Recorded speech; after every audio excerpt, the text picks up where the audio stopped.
Hello and welcome to Comment Below Advent Calendar, a podcast where every day in December we will rummage through a different topic of Christmas. We delve into the mess that is our social media, finding the seasonal stories you may or may not be talking about. The what stories? Seasonal stories. Seasoned. Meme. You can listen to us every day on your favourite podcast app, but we are also on YouTube. Just search Comment Below Podcast and follow our adventure through this year's Noel nonsense on video. Isn't that right, Ben? Have we not done that one already? No, Noel nonsense is another new one. I hope people are picking up that I've had a new one every single time so far. Noel is also a name. Noel, yes, as in Noel Edmonds, as in Deal or No Deal. No, I'm thinking of Noel Coward. Fielding. Oh, Fielding, yeah. From Bake Off. There's lots of Noels. No, Great British Bake Off. right. Father Christmas is Papa Noel. I don't know. Father Christmas, Papa Noel. So, episode, what day are we? 14? 14. Nearly Christmas, are you excited? We're just past halfway now. I'm very excited. Have you got all your presents and your cards? I have some presents. I have no cards. I have 2 cards sent to me, one from work. That was generous of them. Hopefully this Vlogmas has helped prepare everyone of the way we've done all this, because Christmas cards was right at the beginning. Yep. So if you haven't watched that, go back and watch it now. So we need to open up our advent calendar to find out what today's topic is. Are you ready? Yes. I am. Gulp there. Not sponsored by BCBBs or Hey Dougie, the cartoon. No, BBC hate us. Right, so this is our official advent calendar. And we are going to open the door and it tells us what we're going to talk about. So what day is it? It's the 14th. 14. I feel like I'm in Here it is. and so Sesame Street.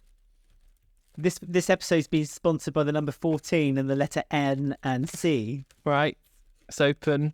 Oh, It says, let's decorate. Today's the day where you should we decorate. did decorate as well There today. you go. So our topic today is favourite things of 2023.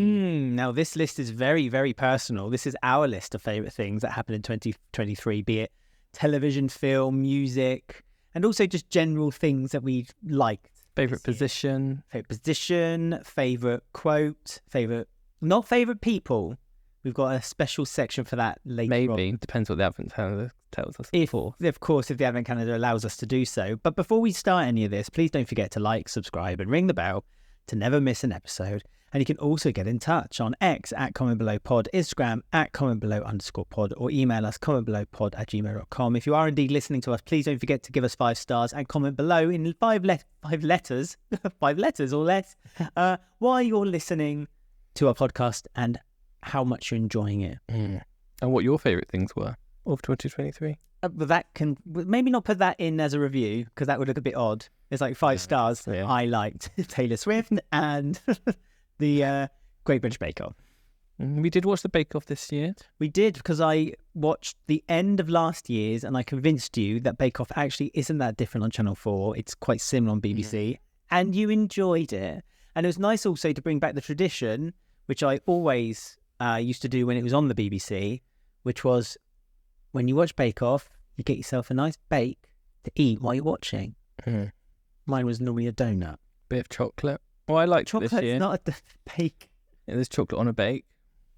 but like a chocolate. It depends what week it is, thanks. What are you going to eat on bread week? No, well, donut. Bit of bread. Donut's bread as well. With chocolate on. No, I can't know. Jam. Well, I enjoyed this Always year jam. because I was rooting for Matty to go the whole way. But what about in Bake Off? You know, if he was my PE teacher, things could have been so different. Yeah, you used to have a court case against him. Oh, yeah, true. No, I mean, I would be very motivated to play football, etc. He's trampolining, isn't he? That's why his legs were so sick. Does he? Well, every time they showed a video of him He's just jumping at up and work, down. he was always watching someone jumping up and down, like with glee in his face. And it was quite sweet, really, because he said that he never told anyone he was doing Bake Off because he thought all the pupils would take the mick out of it. I'm sure they And then he won. Mhm. No, he's the PE teacher. No one takes No, that's true. the PE He's the teacher. popular one. He's the one everyone likes. Apart from the ones who don't like, who aren't like the popular kids, and then you hate the bloody PE teacher. And my PE teacher had his car keyed. That's an interesting fact for I you. think our PE teacher did too. How odd. It's because it's really like any other teacher, you either kind of take them or leave them, but PE teachers, PE teachers always tended to be the ones that have favourites as well. So that's why they kind of divided. Is this the Vlogmas comment below or a normal comment I'm below? sorry, carry on. Yes, I just thought Right, bring so it our up. favourite things, PE teachers, is Alex's. No. Keying cars is another one of PE teachers. I haven't keyed anyone's car. I'd like to make that known right No. now. So favourite things, and we've got a list here of things that we do. We do watch a lot of TV. We do. So it's mainly TV. We do the year. Mm-hmm. So have you got like a top thing or a trend? I mean, there was lots of reality TV this year came back, didn't it? Like But I didn't watch a lot of it because I'm not a fan of most reality television shows, believe it or not, despite us doing a podcast, which you can also find, which we do about the Traitors. You can find us on YouTube channel or just search Faithful to the Traitors. Plug, plug, plug. But the Traitors really was the breakthrough reality TV show this year. It started off in other non-English speaking countries. They've had it for years on years on years. And then Big the UK Boss. made a big... No, that's Big Brother. Oh yeah, sorry, I'm talking. But then they brought it to the UK, and you and I were like, and completely like, oh my God, this is just... And it's not even particularly a new format, really. Apparently it's an old Russian game or something called It's Mafia, isn't it? Mafia, that's it. But it is what it is, and it's a really fun show to watch. And it some series are better than others. I won't spoil them, but suffice to say, if you live in the UK or are able to have means to get the UK version, it's pretty much up there as the best series, followed very closely, I would say, by the New Zealand series, because the New Zealand series was spot on as well. Big Brother returned to the UK screen. Again, pleasantly surprised. Yeah. AJ Dudu, I think she's a meme, wasn't she? Yeah. Slay J, that's what she's known as. Do not swear. Yeah, see? Trends and memes of 2023, they're coming your way soon, maybe. Maybe if the advent calendar allows. So we had lots of drama we watched this year as well. I'm looking through the list. Stop me if you need to speak about them. Beef. That was excellent. Yeah, we've talked about that before, I feel like I've talked We about have it spoken recently. about it before. It's a really realistic concept, because we've all been in that situation where road rage has overtaken us. But it's just the fact that this took it like that next step and what would happen. It's just, honestly, It's like an everyday so good. situation, but then it's revved up for heightened. No pun drama. intended. It's absolutely ridiculous. A video game adaptation, The Last of Us, came out this year. Flipping brilliant. I love It it. broke the trend. Yeah. He's also a meme, Pedro Pascal. Yes. He's eating that piece of toast. Mm-hmm. I'd like him to eat some of my toast. He's had a very good year, hasn't he? He's had a good. lovely... I tell you what, I didn't even realise the guy existed. Although I should have, because I saw him in the Kingsman second film. Now I know he was in that film, and I've seen him as a character. Oh, and Pedro Pascal is just... He is, let's be honest. He's a... Yeah, that's Zaddy, isn't he? He's a Zaddy. What's a zaddy? Super daddy. I don't know. Sounds like an alien. You, Series 4, which was a bit controversial, I feel, this year. It wasn't as good as the first three, in my opinion, but you enjoyed the fourth series. It was nice that it was set in London. I didn't. I think the second, because Netflix do this thing where they split things in two now, don't they? So the second half of You to keep you was subscribed for a month longer, for another month was really good. I feel like the first half was just pointless and stupid. It was like this weird murder mystery with all these weird English people, and it's just no. But it made me like the English woman who's in Ghosts and Oh yeah, she's good. that lesbian show that she's in. We haven't put that on here actually. We didn't. No, we watched it this year, but it came out like 2 years ago, didn't Well, it? we do have honourable mentions on here. 2022 shows that came out in 2022, but we only watched this year, which we can maybe add that to that. You carry on, and I'll see if I can find the title of the show. I'll put in lesbian show Netflix and see if it comes out. If it does, I'll give you. We watched The Night Agent on Netflix. Do you remember? That was bloody awful. Well, it rated very well. The fifth option. What? When I googled lesbian show Netflix, it's the fifth one. Feel Good. Is that what it's called? Yeah, that came out in 2020. Oh yeah, so we're way behind. Very, very good. Honestly, worth the binge. That's it, to one lesbian to another. What is like your favourite? So we've got so much on. We've got One Piece, which was on Netflix. We've got a lot of Netflix on here. It was brilliant. One Piece was like surprisingly good. It was literally like, very sexy. The Newsreader Series 2 came out. That's an Australian drama set in the 80s. That's on ABC. Correct me if I'm wrong, Australian listeners, if you're out there. In Australia, but in the UK, it's on BBC iPlayer. Brilliant. Absolutely brilliant. The actress, we've spoken about this before because I've gushed about the actress before. Anna Torvey, isn't it? And yeah, she is just amazing. She's in The Last of Us for a little bit. She got kissed by the zombie while she held the grenade in her hand. She gave up her life. I've read somewhere that she comes back. Am I wrong? No. Is that just a really weird fan? No, she's dead. I was going to say, she could not have survived. One, she turned into a zombie if she hadn't. She could be in a flashback episode. She was in the gay episode, wasn't she? As a flashback. I love. Everyone said prepare for that episode, like it will destroy you. And I must say, the first time round, I was a bit like, get it, but I don't get it. But now I've watched it again. I don't know if you knew this, but I watched it a second time, and I do get it. It's just delightful. And again, the actor who's in Parks and Rec. Oh my God, I can't remember his name. Plays Ron Swanson. Yeah, Ron. Hang on, I need to know his name. But he is just amazing. That actor, I can't wait. He's just Nick Offerman. Nick Offerman, yes. Very good. He's just such a good actor, isn't he? Happy Valley came to an end. It came back after being off air for about 10 years. Yes. They had to wait for the actor to grow up. Didn't want to recast him. He grew up. Nice little actor. Sarah Lancashire got a BAFTA honourship, didn't she, this year? Recognition. So it ended well, because Series 2, some people were a bit like... I love Series 2. Yeah, same, but it wasn't as amazing as... But this one was really good. It ended. True, but Series 1 was just so good. It was like the I don't think anything beat Series 1. Yeah, it's too high. It was just brilliant. There was so many moments on Series 1 of Happy Valley where you literally went, oh, when something happened. Like, you rarely are shocked by things on TV. Like, you make fun of me because I'm always going, oh, all the time. But there was that moment. Is that spoiler if I say Series 1? No. Okay, so if you haven't watched it, then quickly skip 30 seconds. But there's a moment where the police officer gets run over. And even you were like, it's because it's the double run over, which was shocking.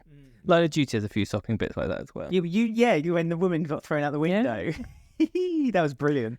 How about Apple TV? Because that's not talked about very often, Apple TV, I feel. But we've had lots on there this year. Looking at this list, we've got Platonic, which is the Seth Rogen Australian woman, don't know her name, are in that, where they have but they're two people who, they're platonic and they don't get together. Which is never seen before on TV. Seth Rogen. Is it Seth Rogen? Yes. Again, never really watched anything with him in. And if I had, I kind of just thought, oh, okay. But in this, I was really surprised and enjoyed his performance in it. Apple TV is one of those weird things where they make some really good shows, but because it's Apple TV, not many people see it. And it's really surprising. Platonic was brilliant. And the other one I liked, but you didn't like quite so much as me, was Shrinking. But I thought that was a really, really heartfelt show. No, I didn't get that. It was really popular, but it just felt like a normal show that was made 20 years ago to me. Not for me. It felt fresh and new, and it had a nice story attached to it as well, an interesting story. And I'm really pleased to know that both of those are getting a second series. So that's good to know. What was that thing you watched and I didn't watch, and it was just ridiculous, like the end of the world? Extrapolations. Jon Snow guys in it. Kit Harington. Well, he's in 2 episodes. But yeah, I watched all of it. I don't know how. There was 8 episodes, and it's because each episode was set years later. So it was I had that. It's gonna get good, so I kept watching the next one, and I was like, oh no, this is really bad. And I was like, but then the next one's 30 years. It's gonna be. I want to see what happens, but it was just awful. Another thing, but we should say this was made in 2022, but we watched it in 2023, was Severance, and that deserves every single bit of praise it gets. Just amazing. It's one of those shows, very, very rarely we watch a show, and normally we're like, oh, we can watch till tomorrow to watch the next episode.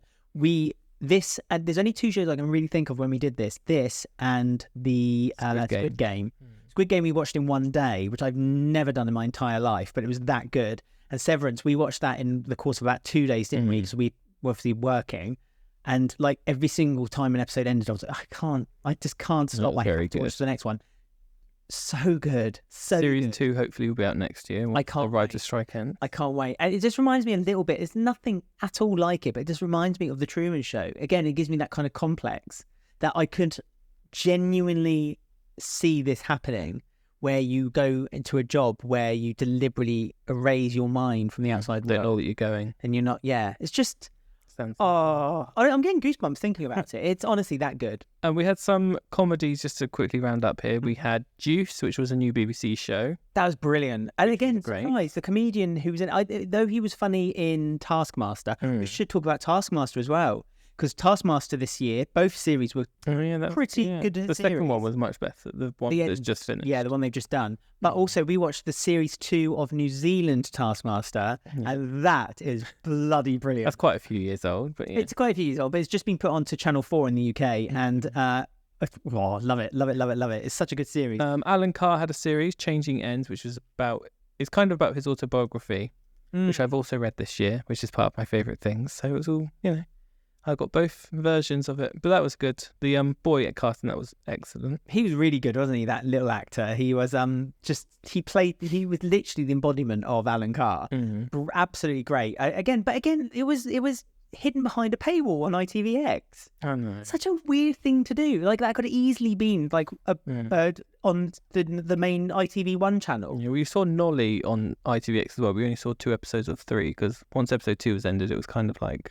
Was that the one about the actress from Crossroads? Yeah. Yes. After episode 2, it was like, well, that's what I want to see. It was fun. So that's it. Russell T Davies made that, didn't he? And no offense to Russell T Davies, because I think he's absolutely brilliant. And we've just finished watching the new 3 episodes of Doctor Who, the last David Tennant ones. They're good. After he did, well, is this a spoiler as well? I'm not going to say. But Russell T Davies is just an amazing writer, an amazing producer. He just produces some brilliant shows that I can honestly if I met him, I was shaken by the hand and thank him for making. Queer as Folk made me a proud gay man. I'm a gay man now. Russell T Davies did Queer as Folk, did he? Yes. That was his first breakthrough. Oh, okay. And since then... Well, of course it was, because then there was Banana and Cucumber, yeah. That's it. Was it Banana or Cucumber, the one when the guy gets hit with... One of them. With that scene, honestly. And then It's a Sin. Again, brilliant. Absolutely. Russell T Davies is fantastic. But you didn't like Nolly. But this is my point. Nolly wasn't one of my favourite things either. But that's not to say it wasn't other people's.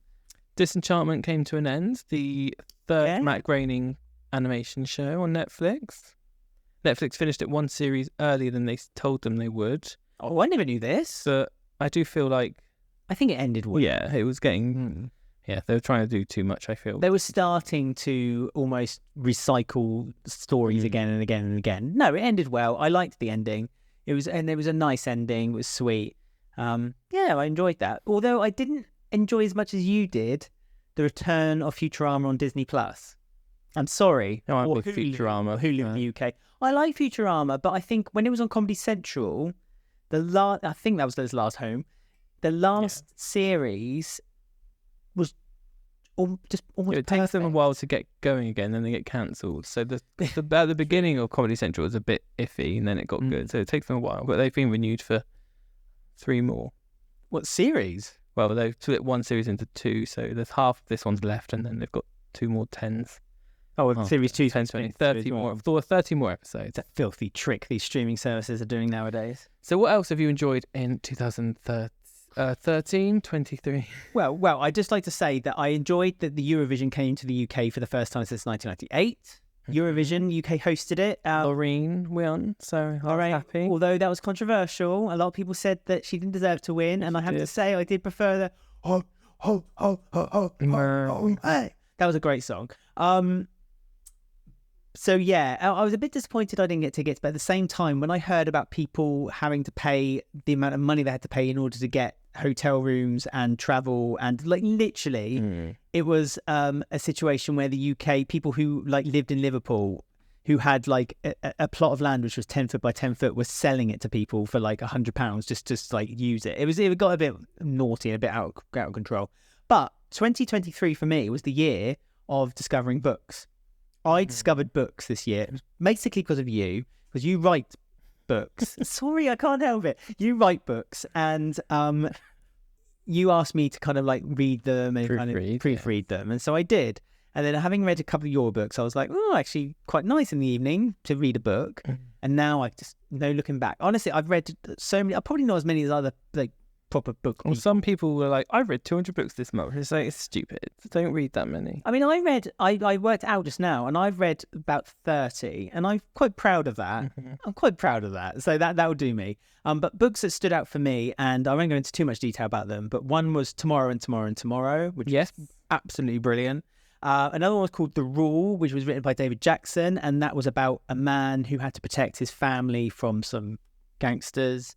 And one, a very long book, if you've got yourself a bit of time, is called 11/22/63, which is written by Stephen King. And it's very new book. Yes. Well, no, it's not written then, but it's basically a man who finds like a time wormhole and then travels back to try to stop the assassination of JFK. I read the autobiography of Steve Jobs, which was also very interesting. I read They Both Die at the End, which is brilliant. I absolutely love that game. That book, lots and lots and lots and lots. That's becoming a Netflix show.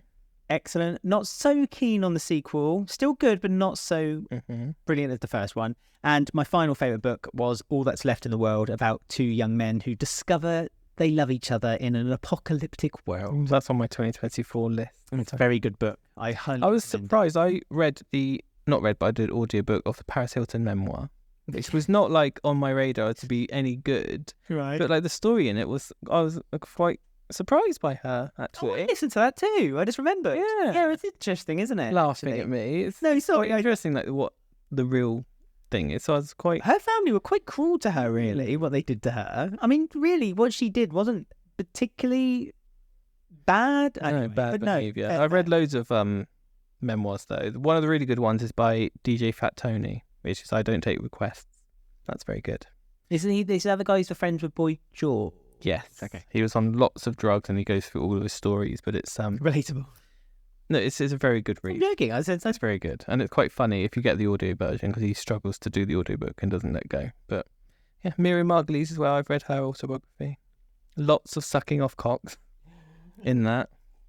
The first 3 or 4 paragraphs. That's what she talks about. I might give it a go. And she did. Clearly, she was just often to do it. But yeah, I've read lots of books. 30-something books. Did you? So you've read a lot of non-fiction books, not a lot of fiction. I've read lots of fiction too. Yeah. One of my worst ones was Babel, by the way. Oh yeah, you didn't like that at all. I've not read a bad book, I must say. I have to also bring that up as well. I've read one where it was a lot more difficult to read than others, but I've not had a bad book.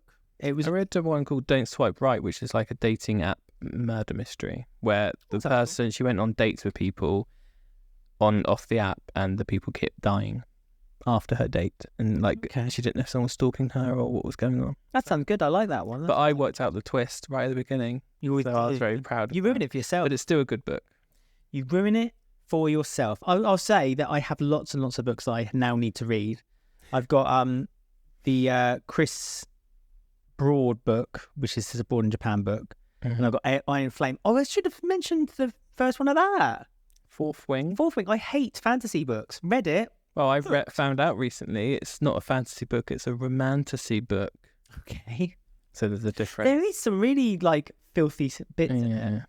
Really, Have you, before we go, have you got any favourite YouTubers or anything? We watch lots of YouTube, don't we? You're trying to get me to say horrible things about people. No, who's your favourite YouTubers? I like Jimquisition. They have a brilliant channel, and I love their look at, video game industry and also general capitalism. I like them a lot. Who else? Cruise Monkeys, you like that? Cruise Monkeys are funny, yeah. I only like watching their videos because it's literally it's 15 minutes long. The first 5 minutes is them doing an excursion. Breakfast. Yeah, and having breakfast, and then by about midday they're drunk, and it's just fun watching two people be drunk on YouTube. It's genuinely a very, very fun ride. I could talk. I might keep people who I don't like quite so much on YouTube as the naughty and nice list. I might keep YouTubers for that. Then I can have a proper little thing. However, enough. I will say games. Oh yes. This year, you jokingly said that you're not a gamer anymore because you played 4 games. Because everyone's doing the Spotify Wrapped. All companies are doing Wrapped now, and I logged onto the PlayStation. Was like, "You've got a Wrapped. Come watch it." I was like, "Ooh," because back in the day, it would have been fascinating to know all this stuff. I opened it and it said, "You have played this many games," and it said 4. You're not a gamer anymore. God of War, Hogwarts Legacy. Sorry. You carry on. Oh yeah, no. Sorry, I played Hogwarts. Yeah, and he should be sorry. I just like to let him know. Star Wars Jedi Survivor and Final Fantasy 16, which I didn't like. So I didn't even like the game that I played. So I was very upset by that. So upset. It made me realise that I'm now an adult. It's annoyed me. Well, I like the games I played. But again, I've never been much of a gamer. But the 2 games I very much enjoyed was Zelda. Oh yeah, I played that on Ovula. And of course Tears of the Kingdom, and of course Super Mario Wonder. Yeah. I beat that almost 100%. I just can't do that last bloody level. Bloody last level. Honestly, Not a it's real gamer. insane.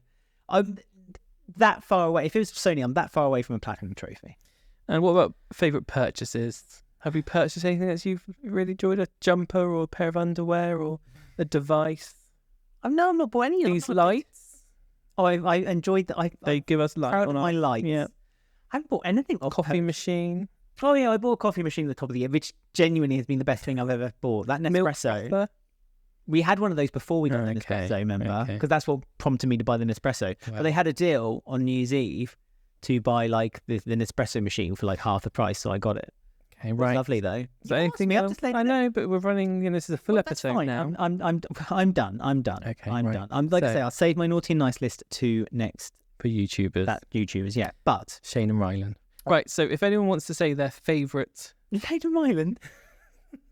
They're all right. Get in touch with what your favourite things of 2023, be it TV, any kind of media or purchases or whatever, just by going to our X, our X account at comment below pod, Instagram at comment below _pod, or email commentbelowpod@gmail.com. Don't forget, if you're watching us on YouTube, don't forget to follow, like, subscribe, and ring the bell to never miss an episode of our advent calendar. You can also find us on any of your favourite podcast apps, and if you are listening to us, don't forget to subscribe and comment to let us know why you're enjoying listening to the show in 5 words or less, and give us 5 stars if you really, really, really, really like us. lovely. So we'll see you all again tomorrow for another surprise. So until then, goodbye. Bye. Merry Christmas.